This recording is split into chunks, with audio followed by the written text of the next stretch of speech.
오늘 본문은 누가복음 1장 5절부터죠. 1장 1절부터 4절까지는 서론입니다. 왜 쓰고 누구에게 이 누가복음을 쓰느냐, 그걸 기록했을 뿐이죠. 그리고 이제 누가가 정말 쓰고 싶은 이야기, 본론이 시작되는 것, 이게 바로 1장 5절부터죠. 누가가 1장 5절 첫 본론의 시작을 이렇게 씁니다.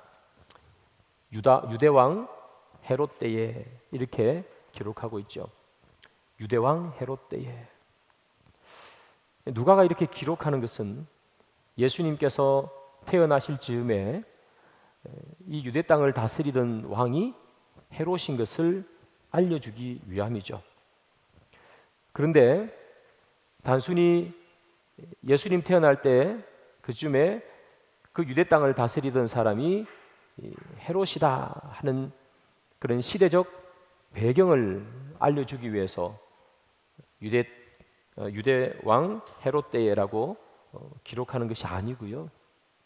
누가는 헤롯이라는 사람을 강조하고 싶어서 유대 땅 헤롯 때에 이렇게 쓰는 겁니다.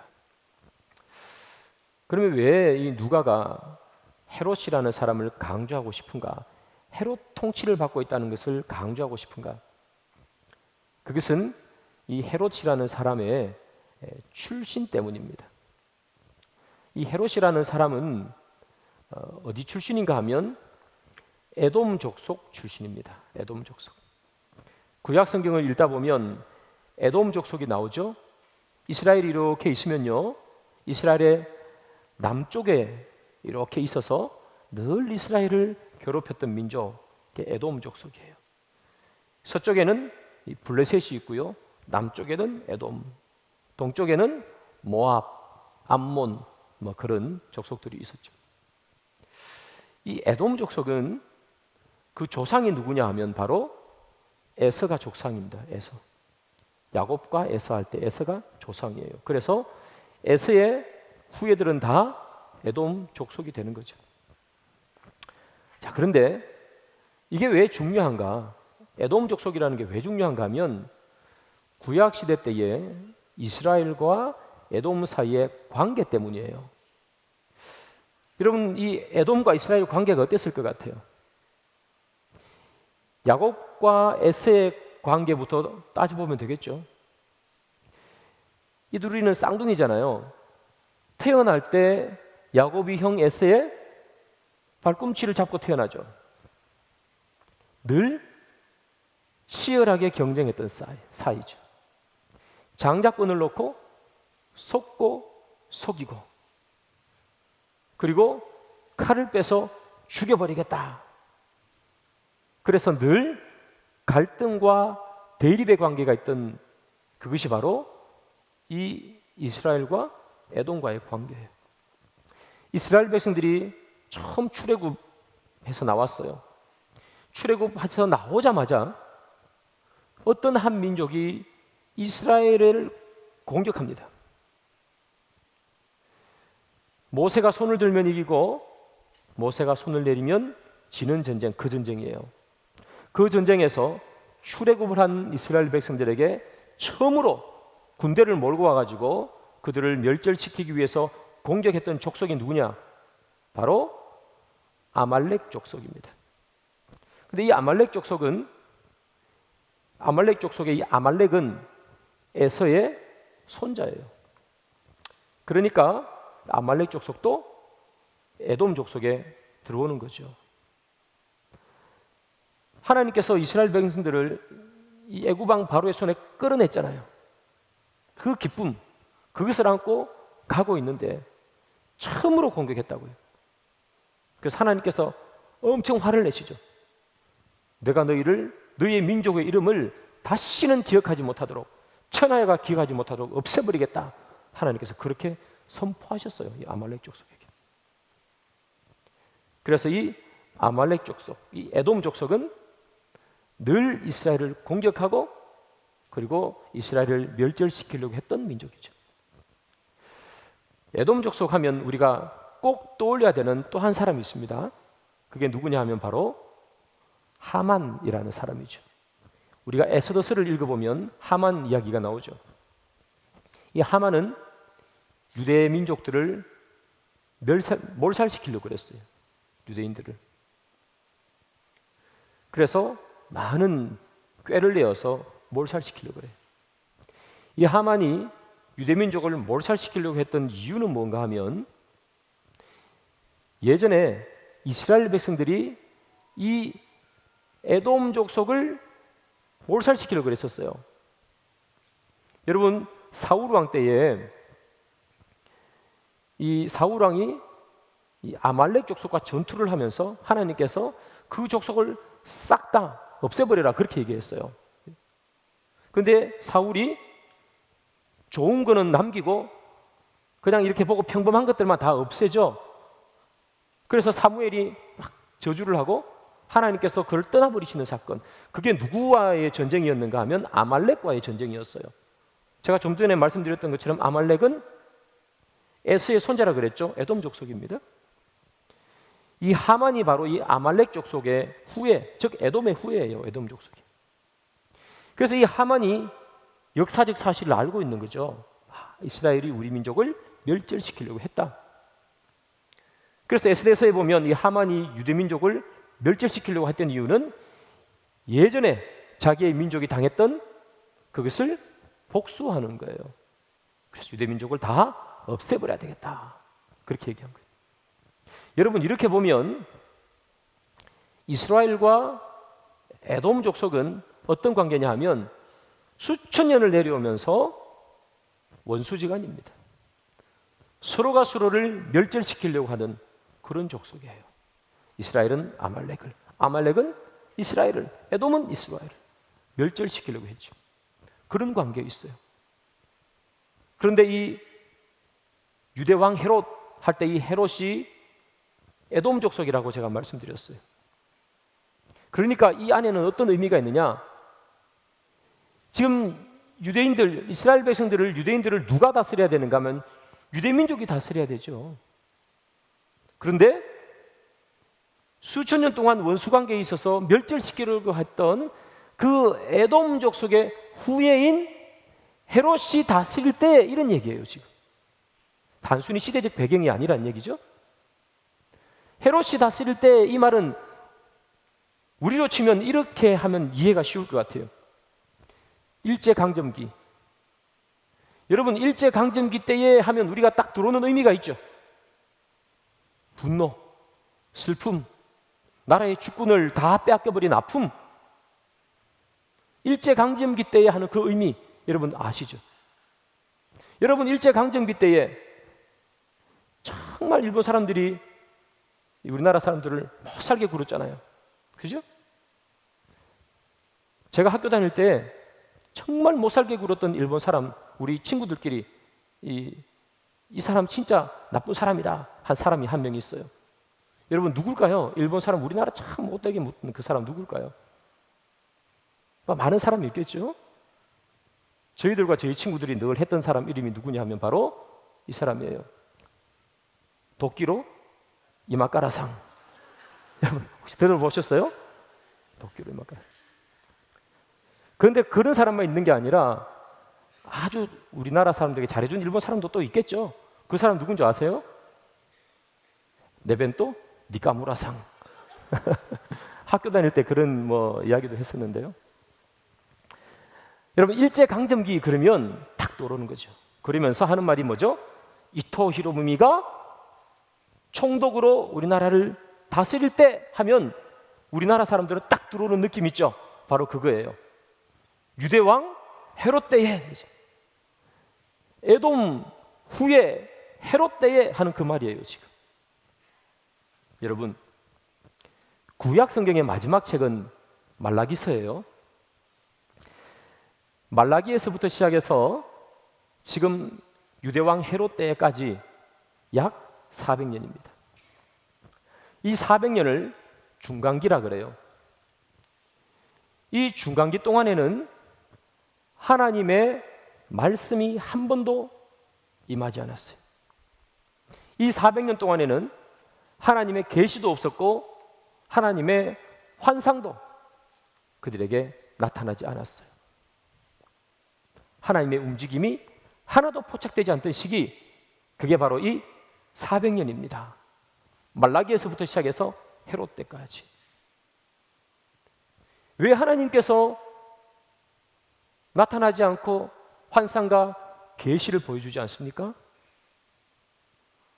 이스라엘 백성들이 하나님의 말씀을 듣기를 거부했기 때문이죠. 그들은 하나님의 말씀을 듣기를 거부했습니다. 하나님은 그들에게 더 이상 말씀을 전해주지 않았습니다. 하나님의 말씀이 그들을 통치하지 못하기 때문에 그 이스라엘의 왕이 누가 되는 거예요? 에돔 왕 헤롯이라는 거예요. 그런 의미입니다, 여러분. 그래서 유대 왕 헤롯 때에 하는 그 말은 지금 이 유대 땅에 깜깜한 하나도 빛이 없는 그런 시대다, 그런 얘기예요. 오죽했으면 에돔 사람이 유대의 왕이 되어서 그들을 다스리고 있겠냐 하는 그 말입니다, 여러분. 하나님의 말씀이 들리지 않으면 세상이 통치하는 거예요. 하나님의 말씀이 임하지 않으면 세상이 통치하게 됩니다. 사랑하는 여러분, 하나님의 말씀이 들리지 않을 때가 가장 암울할 때예요. 우리가 죄를 짓습니다. 죄를 지음에도 불구하고 어떠한 하나님의 징계가 없어요. 우리가 죄를 짓는데 성경을 봐도 하나님께서 나에게 말씀하는 말씀이 한마디도 없어요. 내가 죄를 지었는데 하나님께서 아무런 움직임이 없다. 벌 안 받아서 다행이다. 그게 아니고 그때가 바로 세상이 우리를 다스리고 있다는 거예요. 그 증거예요. 징계가 내려서 내가 하나님의 심판을 받는다. 너무 아프고 힘들죠?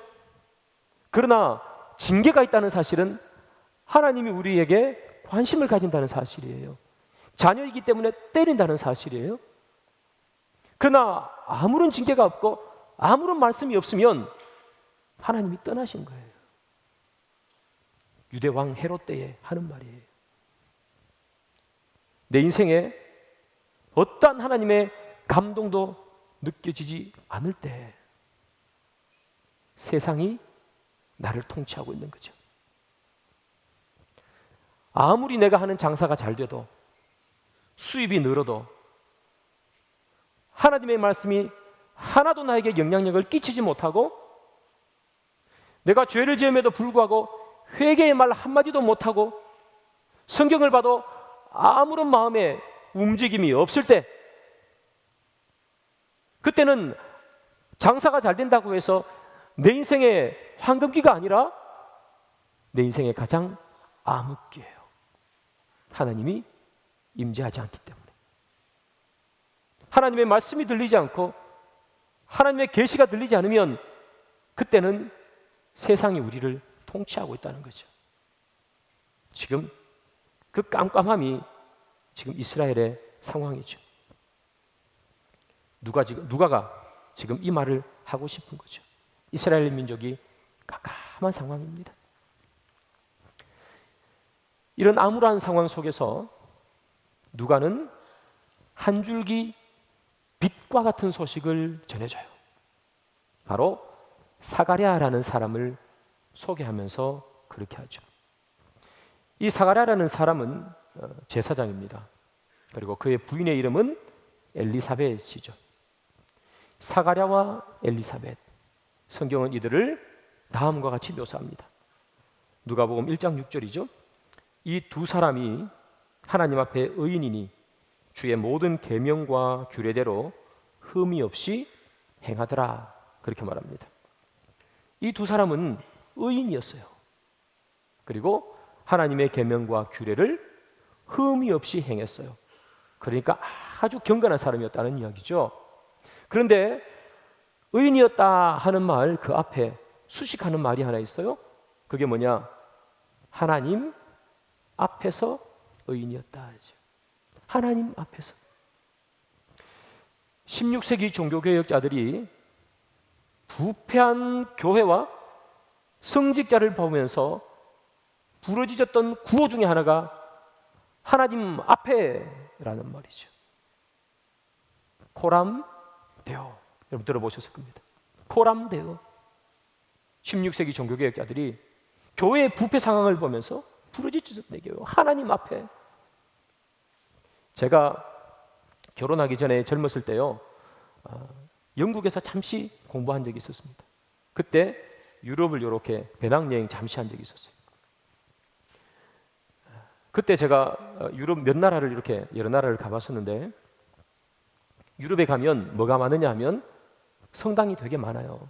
뭐 프랑스든 독일이든 뭐 이태리든 참 이게 성당이 많습니다. 근데 그 성당을 보면요, 정말 화려합니다. 그리고 정말 큽니다. 이 보면서 야, 이제 사람이 과연 어떻게 저 건물을 지었을까? 정말 의아할 만큼 멋지게 지었어요. 화려하죠.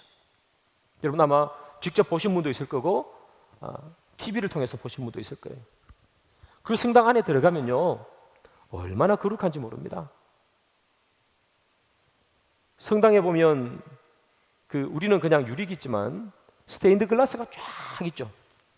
빨간색, 노란색, 파란색 유리를 잘라서 막 붙여놓은 거잖아요.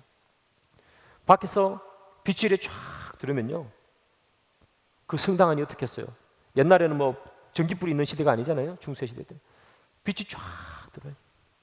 그러면 이 안에는요, 반짝반짝반짝 거리면서요, 빨간색, 파란색 엄청나게 황홀합니다. 그리고 깜깜한 그 성당 안에 촛불이 쫙 켜져 있어요. 얼마나 거룩한지 모릅니다. 그런데 여러분 아시는 것처럼 합창단이 노래를 부르죠. 파리나무, 뭐 십자가, 소년단 뭐 이런 거 들어보셨죠?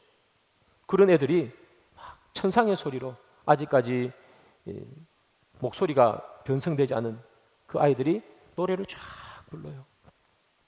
그러면 그 소리 들으면 정말 거룩해지고요, 없던 죄도 고백하고 싶어집니다. 그 멋진 건물에서, 그 화려한 건물, 그리고 그 엄숙한 데서 정말 멋지게 예배드려요. 중세시대 때. 그런데 돌아서면 면죄부를 팔았어요. 그 멋진 예배당에서 예배를 드리고 돌아서면 쾌락을 누려요. 돌아서면 돈을 탐했어요. 그래서 16세기 종교개혁자들이 부르진 게 뭐예요? 코람데오. 하나님 앞에서, 사람 앞에서 경건하지 말고 하나님 앞에서 경건하라. 교회여, 하나님 앞에서 경건하라. 코람데오. 그렇게 부르시단 말이에요. 하나님 앞에서. 얼마나 많은 사람들이 사람 앞에서 경건합니까? 우리도 예외 아니죠? 그런데 사람들이 다 가고 나와 하나님이 1대1로 만나 있는 그 순간에 우리는 다 무너지더란 얘기예요. 하나님과 우리가 1대1로 있는 그 순간에 사람이 보이지 않으니까 우리의 경건도 무너지고 우리의 신앙도 다 무너져 버려요. 코람데오. 그래서 부르짖는 거 아니에요. 그래서 갈라디아서에서 뭐라 그런 줄 알아요? 스스로 속이지 말라. 하나님은 업신여김을 받지 아니하시나니, 그렇게 말해요. 속이지 말라는 거예요. 멋지고 엄숙하고 화려한 건물에서 말씀을 선포하지만 속이지 말라는 거예요. 돌아서서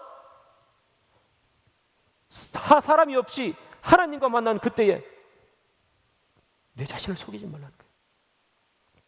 사람들 앞에서 그렇게 엄숙하게 경건하게 행하지만 속이지 말라. 하나님은 내가 속인다고 해서 업신여김을 받는 분이 아니시라. 코람데오. 그렇게 불렀단 말이에요. 근데 여러분, 여기 나온 이 사가랴와 엘리사벳, 하나님 앞에서 경건한 사람이에요. 헤로드 왕이 통치할 때잖아요. 말씀드렸다시피 암울한 시대예요. 빛이 없어요. 희망이 없어요. 오죽 유대 백성들이 엉망으로 살았으면 에돔 출신의 왕이 이스라엘을 다스리고 유대 땅을 다스렸겠어요. 아무런 희망이 없는 그때에 하나님께서 누구를 들었어요? 네, 의로운 사람. 하나님 앞에서 의로운 사람을 들어 쓴다는 거예요.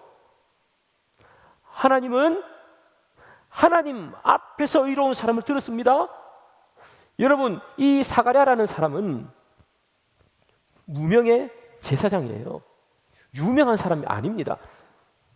세례 요한의 아버지가 되었기 때문에 우리가 알지, 이 시대 때 사람은 사가랴가 누군지도 모르는 그냥 많은 제사장 중에 한 명이에요.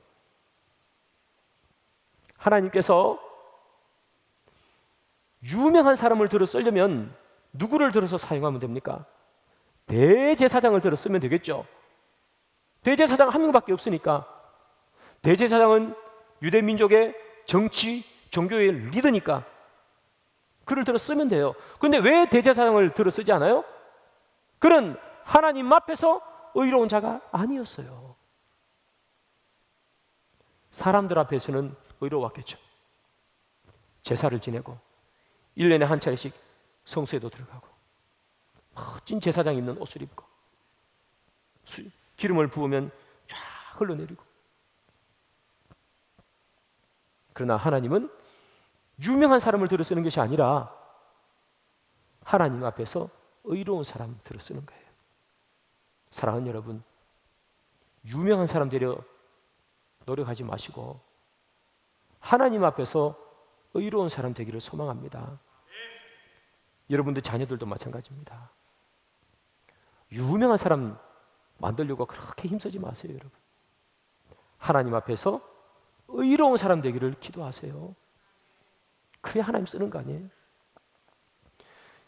유대왕 헤롯 때에 하나님의 말씀이 다 사라진 그때 아니에요?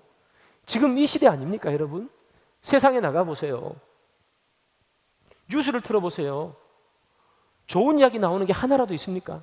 늘 사람 죽는 이야기, 죽인 이야기, 무슨 뭐 폭행한 이야기, 사기친 이야기, 먹고 살기 힘들다는 이야기, 전부 그런 얘기밖에 없죠. 뉴스에 다 그렇잖아요, 여러분. 그런 이때에 하나님께서는 누구를 들어 사용하시고 싶으신 거죠? 유명한 사람이 아니라 하나님 앞에서 의로운 사람이에요. 여러분들이 이 사가랴처럼 여러분 계신 곳에서 의롭게 사시기를 바랍니다. 여러분 계신 곳에서 내가 있는 곳이 하나님 앞이라 코람데오라 생각하시고 의롭게 사세요. 하나님은 그 사람들을 들어서 주의 역사를 이끌어 가시는 거예요. 이 사가랴, 그는 제사장이었습니다. 그래서 어느 날 성전에서 분향을 하고 있었어요. 예수님 때에 이 제사장은 24개의 반열로 이루어져 있었습니다. 반열이라 하는 말은 쉽게 말하면 조예요. 조. 1조, 2조 하는 거. 24반열 하는 말은 24개 조가 있었다는 얘기예요. 한 조, 한 반열에는 제사장이 몇 명 들어가 있는가? 약 900명 정도 들어가 있어요. 그리고 900명 정도 들어가 있는 이 반열이 24개가 있는 거예요. 그래서 한 반열은 1년에 2차례 성전에서 봉사합니다. 그리고 한 번 봉사할 때 약 일주일 정도 봉사해요. 그리고 자기 반열이 되잖아요. 그러면 자기 반열 사람들이 모여가지고 성전에서 봉사해요. 약 900명이 되는 사람이. 그런데 900명이나 되는 사람이 다 봉사할 필요 없습니다. 너무 많아요, 숫자가. 그래서 봉사할 사람들을 뽑아요. 어떻게 뽑느냐? 제비 뽑아요. 그래서 오늘 본문 9절에 보면 제사장의 전례를 따라 제비 뽑아 성전에 들어가 분향하고 하는 말이 바로 이 말입니다. 사가랴가 속해 있는 반열이 성전에 봉사할 때가 됐어요. 그래서 사람들이 누가 봉사할까 제비를 뽑았는데 누가 제비 뽑기에 당첨된 거예요? 사가랴가 당첨된 거예요. 그래서 그가 성전에 들어가서 분향하고 있어요. 분양하는 일을 맡았나 봐요. 그가 분양을 하고 있는데 분양단 오른편에 천사가 나타납니다. 그 천사의 이름은 가브리엘 천사입니다. 이 가브리엘은 좋은 소식을 전해주는 천사죠. 가브리엘이 딱 나타나서 좋은 소식을 전해줘요. 이 사가랴에게 이렇게 말하죠. 너의 간구함을 들었노라, 이렇게 얘기하는 거예요. 너의 기도를 들었다 하는 얘기죠. 여러분, 그렇다면 이 사가랴가 뭘 기도했기에 기도를 들었다고 얘기했을까요? 사가랴는 결혼을 해서 아내가 엘리사벳이라고 그랬죠. 결혼해서 이렇게 살았는데 이제 늙었어요. 지금 이 분양할 때는 이 사람이 늙은 사람이 되었어요. 늙을 때까지 아이가 없었어요. 아기가 없었습니다. 그래서 이 사가랴가 늘 기도한 게 뭐냐 하면 아기를 달라고 기도했어요. 하나님, 우리 가정에 자녀를 주십시오. 자녀를 주시면 하나님 앞에서 잘 키우겠습니다. 뭐 그렇게 기도하지 않았겠어요? 자녀를 달라고 아기가 생기지 않을 때부터 지금까지 쭉 기도한 거예요. 근데 가브리엘이 와가지고 너의 간구함을 들었다 이렇게 얘기했기 때문에 이제 아이를 준다는 얘기 아니겠어요? 기도의 응답이 된 거예요. 여러분, 하나님의 기도의 응답에 우리가 경험해요. 얼마나 기뻐요. 특별히 이 사가랴는 오랫동안 기도했잖아요. 젊어서 결혼해서 한 1, 2년 동안 이렇게 있었더니 아이가 안 생기니까 아마 그때부터 기도했겠죠. 늙은 지금까지 계속 기도한 거예요. 오랫동안 기도했어요. 마침내 기도가 응답됐어요. 사가랴의 기도 응답의 소식을 듣고 반응입니다. 1장 18절이죠. 사가랴가 천사에게 이르되 내가 이것을 어떻게 알리요? 내가 늙고 아내도 나이가 많으니이다. 이렇게 말해요. 내가 늙고 아내도 나이가 많습니다. 내가 이걸 어떻게 합니까? 누가 생각나죠? 아브라함 생각나죠? 예, 아브라함. 그는 젊을 때부터 늙을 때까지 꾸준히 포기하지 않고 기도했습니다. 하나님의 기도의 응답이 딱 임했어요. 그러니까 그가 하는 말이 뭐죠? 내가 이걸 어떻게 믿습니까? 나도 늙었고 우리 아내도 늙었는데 아이가 태어난다니 그게 무슨 말입니까? 이렇게 하는 거예요. 그는 포기하지 않고 끝까지 기도했지만 자기의 기도가 응답될 것을 믿지 않았습니다. 우리가 그렇죠? 우리가 이렇게 기도해요. 우리가 기도하면서 기도하는 우리가 믿지 않아요. 될까? 아유, 뭐 내가 10년을 20년을 기도했는데 아유, 뭐 될까? 내가 기도하는 게 아유, 너무 커. 아, 이거 무리한 거 아니야? 안 될 것 같아. 기도하라니까 입술을 벌려 기도는 하지만 믿지 않아요. 불가능할 것 같아요. 그런데 기도해요. 여러분, 우리는 불가능한 것 같아서, 안 될 것 같아서, 너무 무리야, 이렇게 생각하며 기도하라니까 기도합니다만 그런 생각을 가지고 기도하다 보니 그냥 마음속에 담지 못하고 잊어버리고 살아요. 뭐 안 될 것 같은데 되면 좋고 안 되면 어쩔 수 없지 뭐. 여러분, 이 사가랴라는 사람, 이 사람의 이름의 뜻이 뭐냐 하면 하나님은 기억하신다 하는 뜻입니다. 하나님은 기억한다. 자기가 기도하면 하나님이 기억하시는 거예요. 자기 이름의 뜻이 그렇다는 거예요. 그런데 이 사가랴는 자기가 기도해놓고 자기가 안 믿어요. 자기의 기도의 내용을 자기 마음속에 담지 않았어요. 기도해놓고 아이 주십시오 이렇게 기도했을 거 아니에요? 그리고 난 후에 기도가 끝나면 아이 뭐 되겠어 하고 잊어버리고 사는 거예요. 또 기도하라 그러면 기도해야 되니까 그 기도하는 겁니다. 아이가 없으니까 우리 집에 무슨 기도가 필요할까? 아이 그래 아이가 없으니까 아이 기도해야지. 마음속에 담지 않아요. 기도하면서 또 잊어버리고 사는 거예요. 사랑하는 여러분, 우리가 하나님의 기도의 응답을 포기하는 이유가 뭘까요? 그것은 기다리지 못했습니다. 기다리지 못해서. 당장 무엇인가가 이루어지면 늘 기도할 텐데, 또는 내가 설정해 놓은 어느 기간, 그 안에 하나님께서 응답하시면 응답을 기다릴 텐데, 내가 기다린 시간이 넘어가고 또 넘어가고 또 넘어가도 아무런 응답이 없으면 우리는 기도를 하는데 안 되겠지 뭐, 의심을 가지고 기도하는 거예요. 기도할 때 응답될 작은 조짐이라도 보이면 계속 기도하겠는데 어떤 조짐도 안 보여요. 도대체 언제까지 기도해야 되는 거야? 그래서 포기하는 거예요. 기도는 하지 마. 사가랴와 엘리사벳이 생각한 거죠. 그들은 기도했잖아요. 아이 달라고. 그런데 그들이 생각은 이거예요. 하나님께서 주시려면 젊을 때 주셔야 된다는 거예요. 아이를 낳을 수 있는 힘이 있을 때, 그때 하나님께서 기도에 응답하셔야 된다는 거예요. 근데 지금 다 늙어서 아이 낳을 수 있는 힘이 없을 때, 그때 하나님께서 아이를 준다니까 하는 말이 뭐죠? 아유, 이 나이에 무슨 아이를 놓습니까? 지금은 아이 놓을 때가 아닙니다 하는 거잖아요. 이 사가랴가 하는 말이 지금은 아이 놓을 때가 아닙니다. 사랑하는 여러분,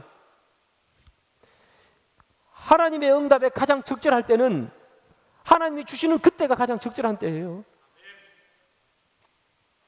내가 필요한 때가 적절한 때가 아닙니다. 하나님은 언제 기도 응답하시는가? 내가 필요할 때 응답하시는 것이 아니라 하나님이 필요할 때 응답하시는 거예요. 우리는 하나님이 필요할 때 응답하시는 그때까지를 기다릴 수 있어야 되는 거예요. 기다리지 못하니까 하는 말이 뭐죠? 아유, 내가 늙었는데 뭐 아기를 놓겠습니까? 그 얘기하는 거예요. 기다리지 못하니까. 여러분 아시는 것처럼 사가랴와 엘리사벳이 결혼해서 낳는 아이가 누구죠? 세례 요한이잖아요. 세례 요한. 요한이 여러분 30년 전에 태어났다고 생각해 보십시오. 지금 세례 요한이 태어난 이유는 뭡니까? 예수님의 앞길을 예배하기 위해서. 그래서 6개월 먼저 태어나는 거 아니에요. 근데 30년 전에 태어났으면 이게 됩니까 이게? 하나님께서는 가장 적절할 때 보내주신 거예요. 그런데 사가랴와 엘리사벳은 그걸 기대하지 않는 거예요. 하나님의 때와 우리의 때는 다르다는 사실을 여러분 기억하셔야 됩니다. 하나님이 응답을 주실 때 내가 응답을 원할 때는 달라요. 내가 원할 때 응답이 없다고 해서 기도 응답이 안 되는 게 아닙니다. 사가랴, 하나님은 기억하시는 하나님. 우리의 기도를 기억하세요. 여러분들의 기도를 기억하세요. 그리고 여러분이 필요할 때가 아니라 하나님께서 필요할 때 여러분들에게 응답하시는 줄 믿으시기를 바랍니다. 그래서 사랑하는 여러분, 우리는 기다려야 돼요. 인내해야 돼요. 언제 하나님의 응답이 내 삶 속에 이루어질까 기다릴 수 있어야 되는 거예요. 사가랴는 입술을 벌려 하나님 앞에 기도했지만 기다리지 못하잖아요. 그는 의인임에도 불구하고 이런 실수를 했어요. 기다리지 못했어요. 그래서 가브리엘 천사가 벌을 주죠. 무슨 벌을 줍니까? 말을 못하게 하죠.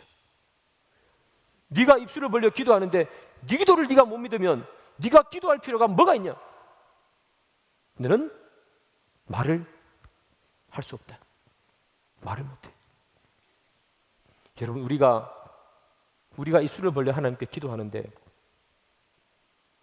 믿지 못하고 기도할 것 같으면 그냥 차라리 집에서 노는 게 낫지 않습니까?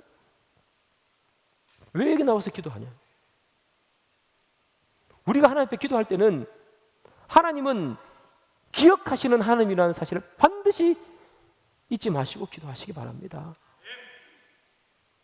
내가 원하는 타이밍에 응답이 안 돼도 하나님은 기억하시고 응답해 주세요. 기다리시는 여러분 되기를 바랍니다. 사가랴는 기다리지 못하잖아요. 그래서 벌을 받잖아요. 말을 못하게. 물론 세례 요한이 태어나면 그런 말은 하게 됩니다만 말을 못하게 됐어요. 이걸 징벌적 징조라 그렇게 불러요. 그런 징벌을 받습니다. 신앙이란 무엇인가? 신앙은 기다리는 거예요. 아브라함이 몇 살 때 아이를 낳습니까? 100살이에요. 100살. 모세는 몇 살 때 쓰임받죠? 80살이에요. 다윗이 머리에 기름 부음을 받고 안수 받았을 때 바로 왕이 됩니까? 아니죠. 10여 년을 광야에서 쫓겨다니다가 왕이 돼요. 기다림의 시간이 반드시 필요하다고요. 그 기다림의 시간 끝에 하나님께서는 그의 타이밍에 응답해 주시는 거예요. 사랑하는 여러분, 여러분들의 기도가 응답되지 않습니까? 하나님은 기억하세요. 포기하지 마시기 바랍니다. 하나님의 때를 기다리시는 여러분들이 되기를 소망합니다. 유대왕 헤롯 때에 참 깜깜한 시기 아니에요? 그 암울한 시기에 누가 나타나는 거예요? 비록 기다리지 못했던 실수는 있지만 하나님 앞에서 의인이었던 사가랴가 등장해요. 그 사가랴로 인해서 세례 요한이 출생하고 이제 주의 길이 예비되기 시작하는 거예요. 지금 이 세상은 참 혼탁합니다. 주의 법과 주의 다스림이 지금 우리가 살아가는 이 세상 가운데서는 정말 하나도 보이지 않는 것 같아요. 온통 세상의 법칙이 그리고 세상의 그런 내용들이 다 우리를 감싸고 있죠. 그런 이때에 하나님께서 저와 여러분들을 왜 부르셨을까요? 사가랴처럼 사용하기 위함이겠죠. 한 줄기 빛이 되기 위해서. 그 암울한 세상 속에서 오죽했으면 에돔 사람이 유대 백성들을 통치하는 그 시대였겠습니까? 그 암울한 시대에 한 줄기 빛을 비춰주기 위해서 사가랴를 선택하는 거예요. 이 혼돈한 세상 속에서 왜 우리를 주님의 자녀로 불렀는가? 바로 사가랴처럼 세상에 한 줄기 빛을 던져주기 위해서. 그래서 사랑하는 여러분, 하나님 앞에서 경건하시기를 바랍니다. 세상 앞에서도 경건한 모습이 있어야 되겠죠? 그러나 하나님 앞에서 경건한 저와 여러분들이 되기를 바랍니다. 그래서 이 혼탁한 세상에 한 줄기 빛으로 하나님께서 쓰시는 도구로 그렇게 사용되는 저와 여러분 되기를 주님의 이름으로 축복합니다.